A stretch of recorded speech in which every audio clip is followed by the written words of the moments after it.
boom. Then he twirl around again and boom, boom, boom, boom, boom. I ain't got enough booty back there to be doing all that, so I try what I got. I hope that's not a turn off for you. I don't know if you like it. It's round. It's actually round under there. It's just that, you know, in this, you're gonna take me on a sushi date after the tour anyway, so it don't really matter. Anyway, so here's the deal. Once the dancing starts, here come Mama out the bushes. Mama has a stick in her hand. It's just a regular old stick she found in the woods.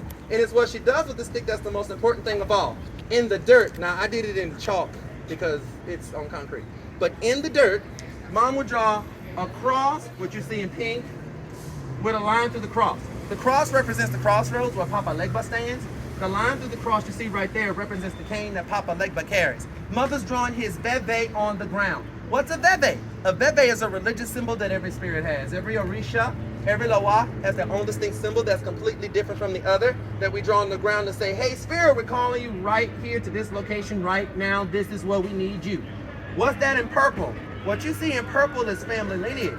Mom is showing where her parents come from, where their parents come from, where their parents come from, where their parents come from, where their parents come from, etc., etc., etc. That purple is a secret language that they teach us as children to know authenticity.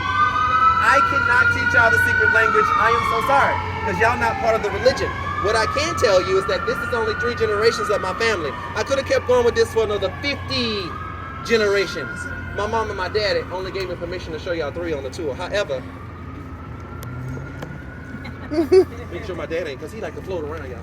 So at the end of the tour, I'm going to email y'all a list of my recommended places to eat at and stop by and go to.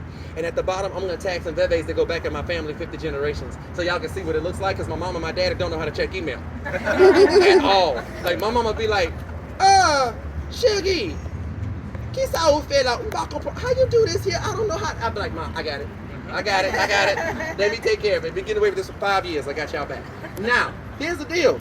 Legba just gonna open the gates. We need wind and rain. So you will draw a veve right there for a water spirit and a veve right there for a water spirit. Once all the symbols are all drawn on the ground, we continue drumming, we continue dancing. Now the children, the babies, even they got work to do during the voodoo ritual. They come out of nowhere, and under their arms they have these huge bottles about this big. In these bottles, rum. And what kind of rum I taught y'all not to use? Don't use Malibu. That's the devil's saliva. That's the devil's spit. I talk about some real rum, that old-fashioned New Orleans rum that Daddy used to make in the backyard. The police showed up, he took off running. Y'all know moonshine. Don't be acting like I'm the only person on this tour that know moonshine. Men, when you smell this rum for the first time, you grow a full-grown beard just because of how strong it is. Ask her, she's hot, baby. Put it on. Yeah. Now, the children are leaving around 50 to 60, not 15 or 16. 50 to 60 bottles of rum around the veve to Legba. Then the children stand back and hold hands. They'll keep an eye on the whole family. They don't know who it is, but one of y'all gonna pass out. It's gonna happen. And all of a sudden it happens. See this voodoo priest? Boom, he hits the ground. Come take a step forward. I've been waiting on this. I don't know if your wife here or not, but I've been wanting to do this every Oh, you so handsome. Pretty blue eyes. Which one of these ladies you belong to? Oh, no. I have 2 partners at home. 2 at home? 2. Well, I'm trying to get I'm trying to get me a 3rd, but he don't want to come home to hit my husband. 14 years. 14 years? I'm telling y'all, polyamory is so good. People don't believe us when we say that. Like, it's so amazing. We don't fight. We don't get into arguments. Everybody support each other. And the bedroom is so much funner. I'm just saying. Let me get off that. I'm sorry. Yeah, it's a huge family, and I love it. I have... Let me get off that. You need to talk after the tour. All right. So he hits the ground, he's shaking his head, he wilding like he having a seizure. Now, when he hits the ground, the children point at him and go, he passed out. Woohoo! That's exactly what the children wanted. We keep drumming, we keep dancing. This is normal. When he wakes up, his mannerisms change. You'll see his fingers starting to curl up like this. Right here, you see his neck turning to the side. You see him reaching for something, he's gonna rub his fingers together, he's gonna grin. But realize that ain't him no more. That is now Papa Legba using his body as a vessel to exist here on earth again. So the ritual possession I told y'all all about over there has begun. The spirit's gonna put him in a mental sleep. He ain't gonna remember nothing. All he gonna remember was dancing and waking up, and that's it. Sound ridiculous, right? And it's okay to say that sounds ridiculous. Sound like he putting on a show for the children. Remember I told y'all the children love Legba, Legba loved the children, he's the protector of our children. The children are back here getting excited. Legba's here, Legba's here, Legba's here, Legba's here. That's like Santa Claus to them. Is he pretending to be the spirit to make them happy? We're about to find out. Legba's here, guess what he sees? The rum. He know that's his rum, that's his symbol. So he's like, ooh. He goes to take a step and stumbles and realizes he don't have his cane, he don't have his hat. Guess who has his cane and his hat? The next voodoo queen in line. Why her? Well, unbeknownst to y'all, since Mom was doing all the work with the veve and stuff, She was in the background lighting all the candles, making up all the food and checking on the children, including grabbing the spirit items. Put his hat on his head and give him his cane for play, now for real. Let's do the motion. There we go. And then once he gets his things, we get the hell out the way because we're going to be responsible for what he about to do next. He makes his way over to the rum, pick up 2 big old bottles of rum. Boop, boop. Y'all know what happens next. Straight. I've seen this man empty 2 bottles of rum this big in 30 seconds. I timed him one time. I was 17 years old. He empties the 2 bottles and pick up another 2. Boop, boop. Now, mommy, this is what you're going to have to step in. If he drank up all the rum, he going to leave. We need him to open the second set of gates. There's a bebe there and a bebe there. You drew for water spirits to come down. So remember, the high priest is like, Papa. And he's trying to drink as much as he can. I'm going to teach you what to say. You're going to say, Papa Legba. Papa Legba. Ouvri. Barrière. Oh, the American accent. Barrière. Souple. That means Papa Legba, open the barriers, open the gates, please. Him gonna either say yes or no. He never say no, he got all that rum down there on the ground to drink, he gonna say yes. Now, when he says yes, the children, we stuff candy and cake in their pockets. They know not to eat it. They know that's for him. They take off running towards that man. They're trying to feed it to him, trying to be his favorite child. They're trying to compete for his attention. Now remember, he's the spoiler of children. That man gonna sit there and eat all that candy out those kids' hands. He gonna listen to every last thing those babies are saying. And the old man has said he got everything he needs. He got his cane, his hat, and his kids. More importantly, the man got his rum. What more can an old man want besides a rocking chair? Well, do not sell this priestess short. She's already set up a rocking chair back there for Legba to have a seat. So he could tell the children, pick up the rum. The children gonna pick up all this rum. Him and the babies, they leaving. Let him go. He did his job. For the next hour and a half, all he wants is to spoil the hell out of them babies. He gonna have a child in that lap, child in that lap. Them children gonna be sitting there talking to him. They gonna be trying to show him things and teach him everything that they learned in school. He gonna listen to every last one of them babies. He gonna comfort them in everything. But on that right side, be drinking rum for the next 30 minutes. We keep dancing and drumming. We gotta get these other spirits down here. There's a bebe there. There's a bebe there. All of a sudden, here come the other 2 spirits. See this priestess? Boom, she hits the ground. See that priest? Boom, he hits the ground. More spirits are starting to come down. I'll do this for you. When she wakes up, her mannerisms change.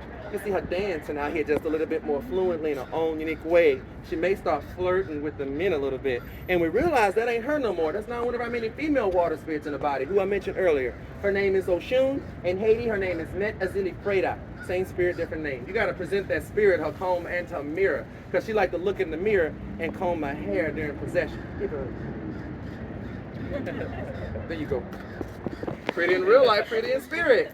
Now, when he wakes up, he's shy. He don't want to talk to nobody. You see him looking around suspiciously, kind of ducking out the way. We realize that ain't him no more. That's not one of our many male water spirits in his body. In Africa, his name is Olokun. In Haiti, his name is Net Agui. I'm not expecting y'all to remember these names. Y'all know that, right? There will be no pop quiz at the end of this tour. I'm just telling y'all the names for people doing research, you know, so they can have the names, they can look up the spirit and stuff like that. Anyway, you got to present that spirit as conch shell. Y'all know what a conch is? Americans.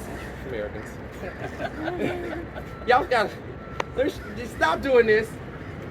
Oh my God, I hear the ocean. No, you don't. You hear your echo. Stop that line. Take that seashell, follow the tip of it down, it forms a natural hole, it becomes a horn. He like to toot the horn, blow the horn. Bark. Oh, I did it that way because He made me laugh. He don't want to take me on a date. He's handsome and he got a sense of humor. This is terrible. I hate straight dudes. Anyway, so, I'm sorry. I don't hate y'all. We can talk later. We can talk later. I don't hate y'all because y'all so damn sexy and I can't touch y'all because. Oh, you're trying to tell me. Oh, okay. We gotta stop on working. Hang on, let's wait that. I gotta get to him and him. This is ended up being a good tour at the end of the tour. All right, so here's the deal. When he blows the horn, the whole voodoo ritual stops, everybody. No more singing, no more drumming, no more dancing. Now it's up to our gorgeous mother to talk to the 2 water spirits and tell them what's going on. Mommy, tell them it's hot, it's nasty, it ain't raining 3 weeks, beg for help in your own way. Go ahead. Need rain. Yes. That's it. Yep. To the point. No, mommy, that's it. Like literally, we need rain. Those 2 are gonna talk to each other in a spiritual language. It almost sounds like gibberish making it. I've had it in the back.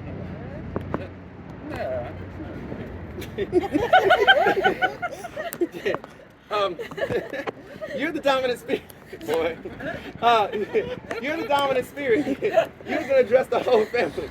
Now, mama's listening for something very specific. You're going to tell us that you two have come to a decision. Obviously, y'all came to a decision. And you're going to tell us when the rain is coming, but the most important thing, what direction is it coming from? Is it coming from the north, the south, the east, the west, the northeast, southeast? Make it up. No. When? Oh, when is it coming? Because in English, that sounds like when. Yeah, when is it coming? In 1 week. It's coming from the north in 1 week? That's about right, honestly, when we ask for No, is it? yeah, is it? No, seriously, really. The voodoo ritual is obviously it's a success. So of course, we gotta ask another question. What would have made the voodoo ritual not a success if she would have said the rain was coming from anywhere in the south?